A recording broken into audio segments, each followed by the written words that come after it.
Perhaps I should have considered the offer from that Cadigan fellow.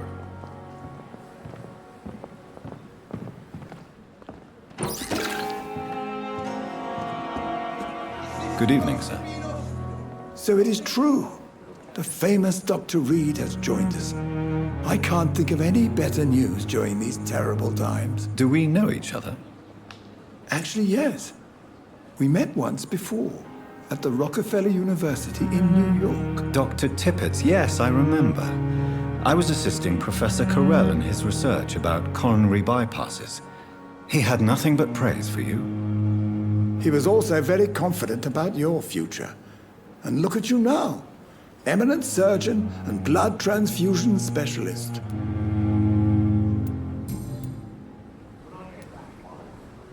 What is the Pembroke Hospital situation?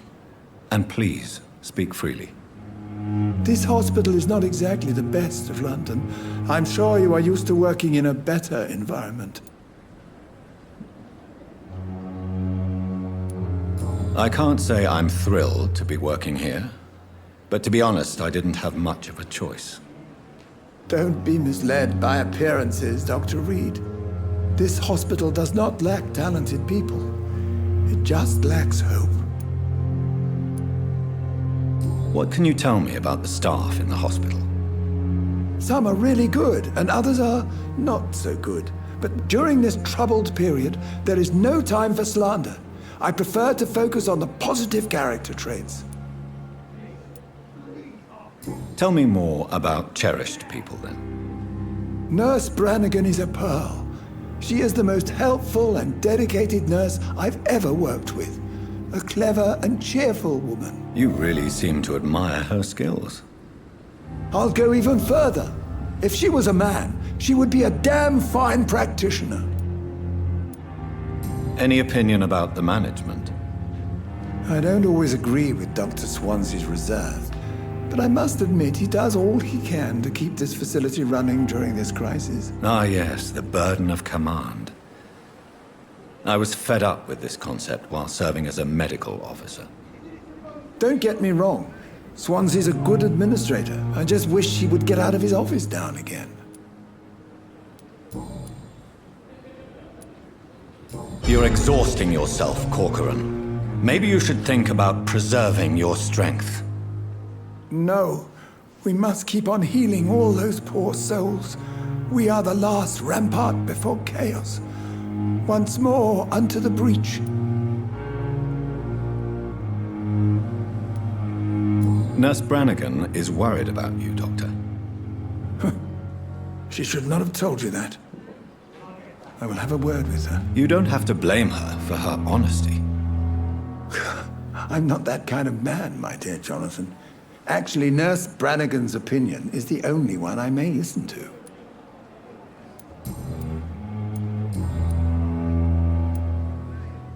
Corcoran, I want you to tell me about Mr. Connor. How did he die? What happened? He was my patient. He died because of my mistake. That's the blunt truth. What was the nature of the mistake? It was a twofold error. My diagnosis was wrong, and the administered dosage was too strong. Who was this patient? I don't know. Some sick man from the docks, maybe a fisherman. I had no time to talk with him. No one claimed a body. Why not stop practicing? Are you mad? I killed that man, I admit it, and it won't happen again. I have saved so many lives since then.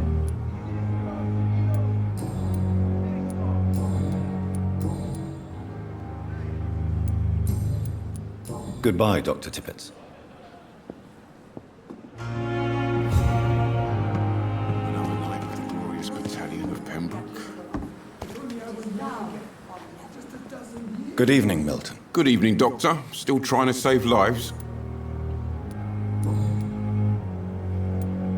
How is the situation around here? You want to hear the situation is all right? It's fucking awful. We lack everything, and it's getting worse every day. So what do you do exactly in this hospital? Apart from smuggling guns, I mean. I've been an ambulance driver since... too long, I guess. I bring sick people here night and day. It's a dirty job, but I get it done. Most of the time. Since you're on the front line, how is the sanitary situation in this vicinity? It's a complete disaster.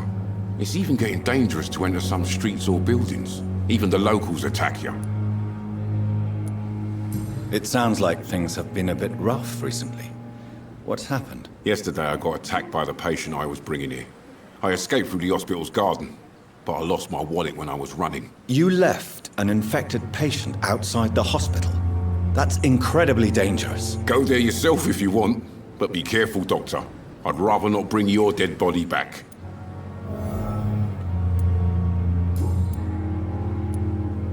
Are you really smuggling weapons through the hospital? And why not? I've already been attacked by patients, you know. And by gang members willing to steal my money. But you're not defending yourself.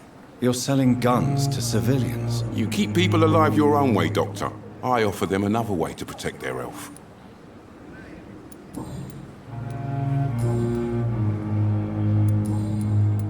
Goodbye, Milton.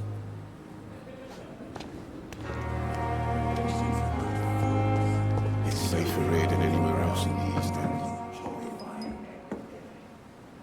Good evening, Nurse Brannigan. Good evening, Doctor.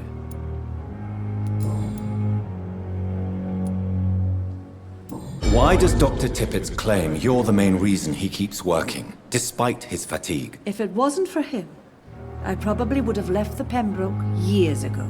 Dr. Tippett does not think of you as just a nurse anymore, does he? If you're suggesting he's not taking my gender into consideration when it comes to medical practice and knowledge, I really hope he doesn't. Tell me what Dr. Tippett did. I know his mistake caused a patient's death. If I had not covered up his error, Dr. Tippett would have been fired from this hospital. I could not let that happen. You can't allow your emotions to dictate your conduct concerning patients, Nurse Brannigan. Look around you, Dr. Reed. Do you really think we can afford to lose a brilliant practitioner like Dr. Tippett's in our situation?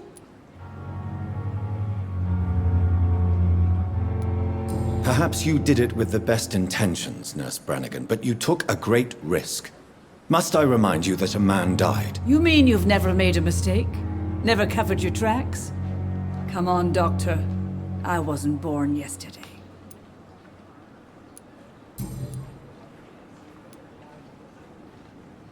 I've decided that I won't reveal Dr. Tippett's, shall we say, misdemeanor. I'm so glad you share my point of view. Dr. Tippett's is a brilliant practitioner. We most definitely need his know-how. I hope you're right. This is a huge risk we're taking. Dr. Tippett's must regain his confidence. Please, keep this decision between you and me. He doesn't need to know you found out.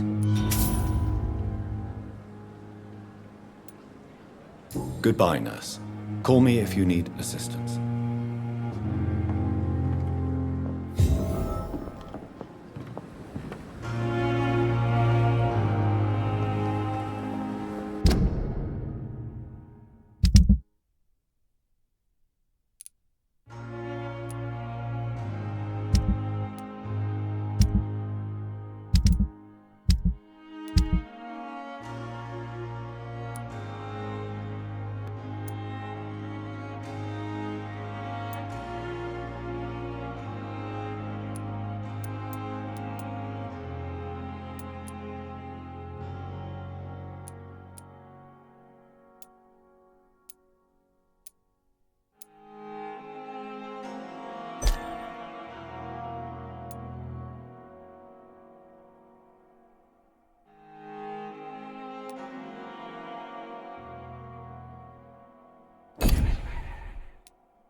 Damn. The pain. It's here again. Good evening, miss. I'm Dr. Reed, the new surgeon at the Pembroke Hospital. And who are you? Your name has no meaning to me, mortal. You're nothing but dust blown by the winds of eternity. I beg your pardon? What are you begging for, mortal? My clemency? Well, tonight maybe I'm inclined to mercy. You'll never forget the night you met Thelma Howcroft. You keep calling me mortal. Why is that? And if I'm mortal, what are you? Well, Dr. Reed, if you must know, I'm a vampire.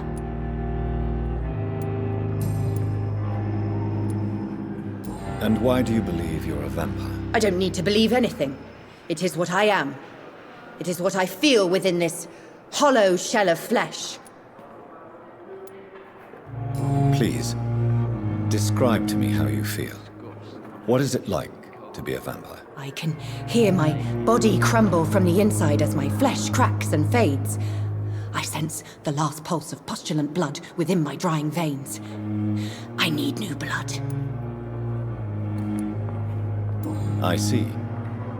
Have you ever heard of Cotard's syndrome, Miss Howcroft? Never. It's a mental illness discovered by a French neurologist named Jules Cotard. The affected patients are delusional. They believe that they are putrefying, that they are dead, a ghost or a ghoul, or in your case, a vampire. Delusional, you say? Oh, sad and petty mortal. You can't even begin to understand the concept of immortality. And you think it is I who am delusional. I'm assuming you must be a patient here. Am I right, Miss Howcroft? It's only a cover. To hide from my enemies. I can leave whenever I want. As a woman, a spirit, fog, or bat.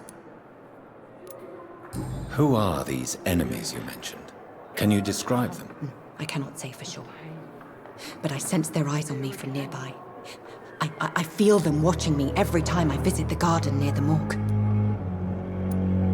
The staff here are not your enemy. They're here to help you, to care for you. I'm not speaking of the doctors in white.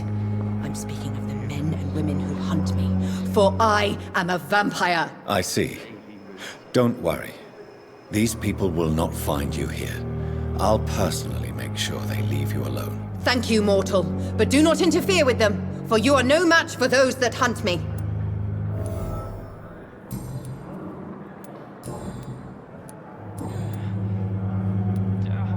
Who are you really, Miss Howcroft? I mean, apart from being a vampire. Is that not enough for you, puny mortal? What do you require? Proof of my powers? I'm curious to know who you were before becoming a vampire. It was such a long time ago, I don't remember. Centuries of unholy life can have strange effects on one's minds, you see? I'll leave you, Mistress of the Dark, to your nocturnal activities. I wonder what your last thoughts would be, sir.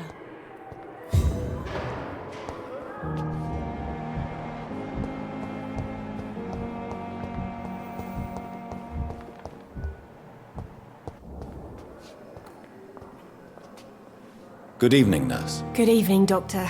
I don't think we've been introduced yet. My name is Pippa Hawkins. And I'm Dr. Jonathan Reed. Dr. Swansea has recently offered me a position in this hospital. Well, it's a euphemism that your help will be appreciated, Doctor. How would you describe the situation at the Pembroke Hospital? It's serious. The flu is wreaking havoc amongst the staff and patients. We are running out of everything. Nurse Hawkins, the Spanish flu won't last forever. Even the Black Plague didn't kill everyone. I wish I could believe you.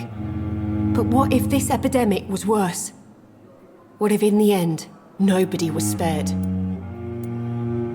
You must get a hold of yourself, nurse. Sorry, I'm exhausted. No one has any idea when this epidemic will be over. How long have you been a nurse? Well, long enough to see that the epidemic is winning.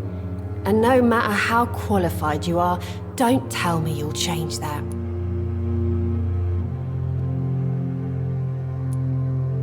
You're right. When dealing with such a terrible disease, one must remain humble. But that doesn't mean we shouldn't try our best. Sorry, Doctor.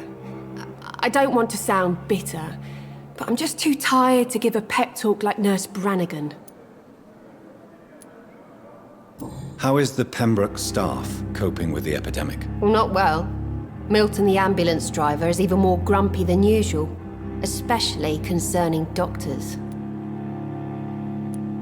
Why is Milton grumpy on a daily basis? Is it just an act? Milton's not the kind of man who's bothered about a bad reputation, whether he deserved it or not. Why does Milton dislike doctors? I don't know. Just ask him. But be warned, Milton is not the chatty type.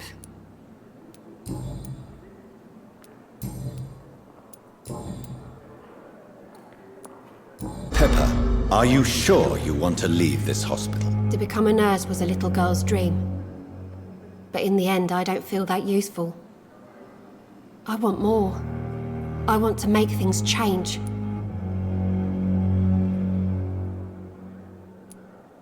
But you're doing something important here. For all the patients who need your help. We save lives, sure. Each time we send a cured patient home, it's a relief beyond words. But since the epidemic, I feel so powerless.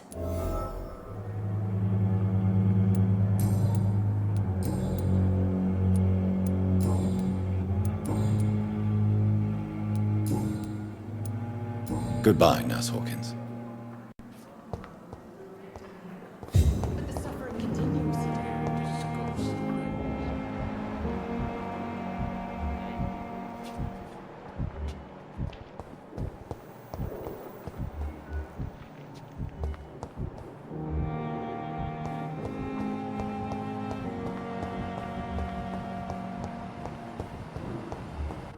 Thelma Howcroft said she was being watched by vampire hunters.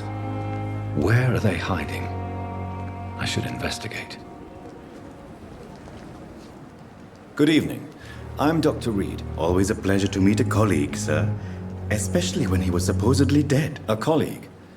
Are you a doctor too? Not anymore, sir. I used to be Dr. Rakesh Chadana. Now, I'm just Mr. Chadana. Pawnbroker and humble guardian of this morgue. What do you mean, you used to be a doctor? Was your license revoked? No, sir. It is just that I like to be precise. I run a little pawn shop while taking care of the dead. But I used to be a real doctor.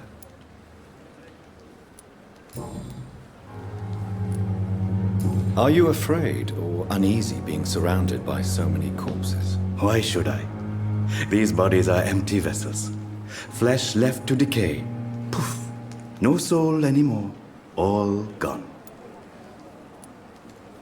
An interesting point of view. And quite an exotic one, too. Most people fear, or at least have a respect, for dead flesh. Sir, as a medic during the war, I learned to face my death and the death of others. It's the pain we have to tame, not death itself. How did you get this job? After I left the army, I worked as an undertaker down by the docks. A dangerous place with many an unpleasant business there. Milton Hooks helped me get a job here. Have we met before? I don't think so, sir. Why? When we first talked, you said you were glad to meet me since I was reported dead. Funny story, sir.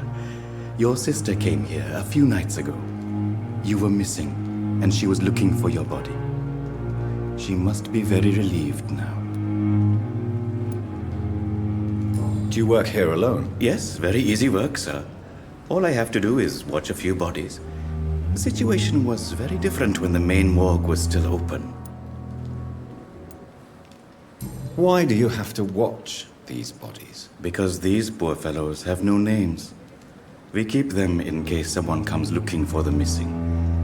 Sadly, very rarely happens. Why close the hospital's main morgue? It was for sanitary reasons after the beginning of the epidemic. Cadavers had to be moved to the nearest mass grave.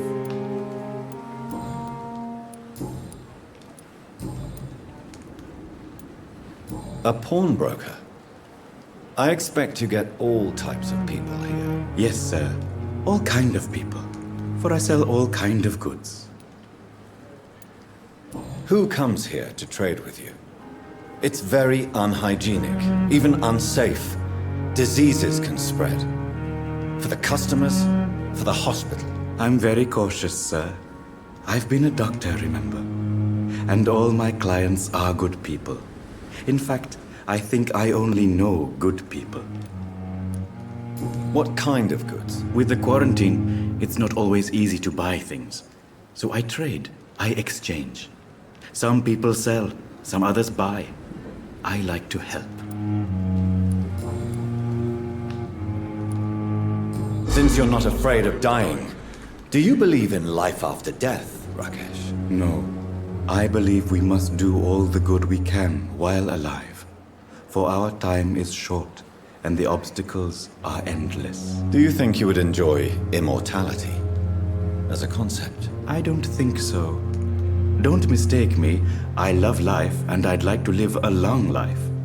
But everything has to decay, sir. Even goodwill. Do you really believe goodwill cannot last? As I said, sir, everything decays. If I was to never die, goodness, I would be bored or worse.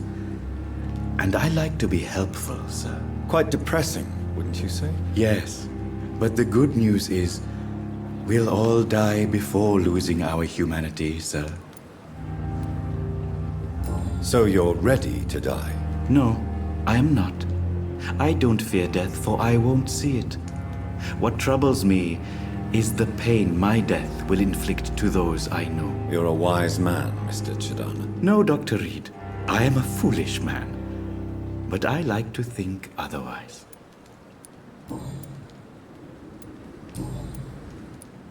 Please show me what you have to sell. Of course.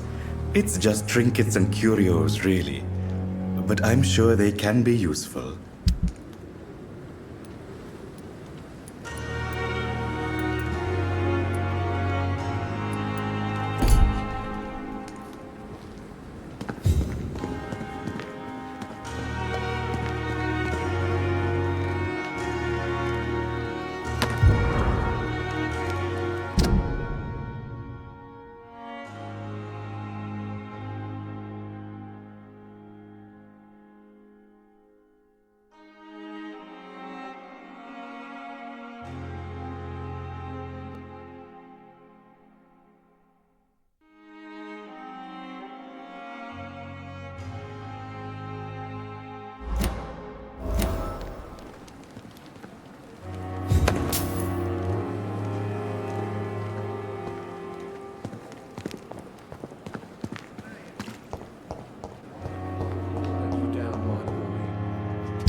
Good evening, sir. Doctor. Good evening, sir. I'm Dr. Reed. I believe we're going to be colleagues. Reed? Yes, I've been informed about your arrival. I'm Waverly Ackroyd.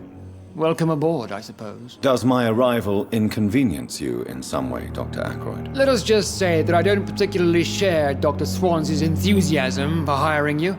What we need here are reliable professionals, not overrated dabblers.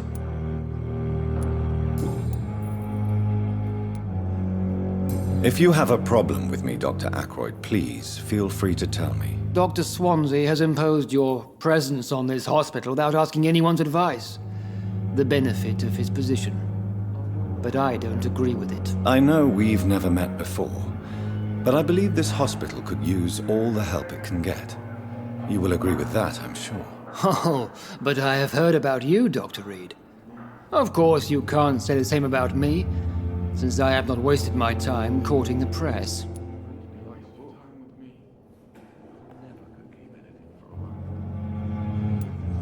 There is no need for such animosity between us. Don't you think the epidemic is already enough to deal with? That is one point we could agree on. And that is precisely why I want to be sure that you will be of help to this hospital instead of a burden. Since your tenure in this hospital is longer than mine, perhaps you can tell me more about this place. Let's just say I'm tired of the carelessness around me. I have always respected the skills of Dr. Swansea, but over time his enthusiasm has become displaced. Carelessness? Exactly what are you talking about? We're here to save lives. The people who trust us are not volunteering for experimentation. They're here to be healed. I don't intend to run any radical experiments, Doctor. Even if I, as any good practitioner should, express an interest in pushing the boundaries of medical research. Modern medical methods were created through audacity and ego. But there are rules in our line of work, and they're here to protect our patients. Tell me, Waverly, what do you think of Dr. Strickland's enthusiasm for his experimental research? Strickland is playing with his patients' lives for pride and glory.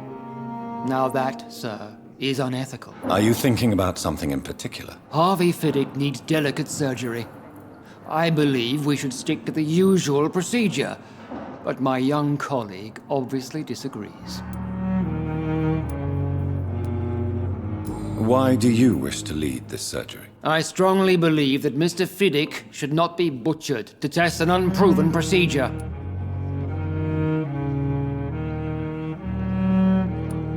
I really hope you're right about this, Dr. Ackroyd. I'm trusting your judgment on this. I'm not the kind of man who runs away from his responsibilities, Dr. Reed. There is no need for you to be looking over my shoulder. And are you not afraid that your rivalry with Strickland may be blinding you? Rivalry? I guess you could call it that. But I will never be childish enough to let my personal feelings affect my judgment.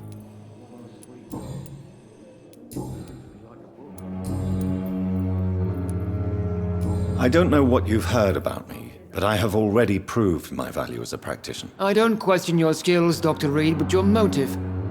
Is it money, fame, or are you truly dedicated? And what exactly is that supposed to mean? I served in the war just like you.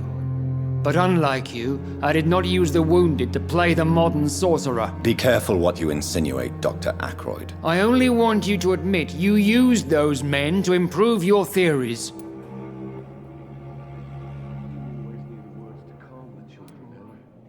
This is ridiculous. My blood transfusion technique saved many lives, and you know it. You see? That is exactly what I hate about people like you. You avoid this kind of accusation instead of facing reality. It seems you have bad memories of your military service. I refuse to see this industrial slaughter as scientific progress. War only reveals the worst in men. We can at least agree on something, Dr. Ackroyd. Thank you for your time. We'll talk later.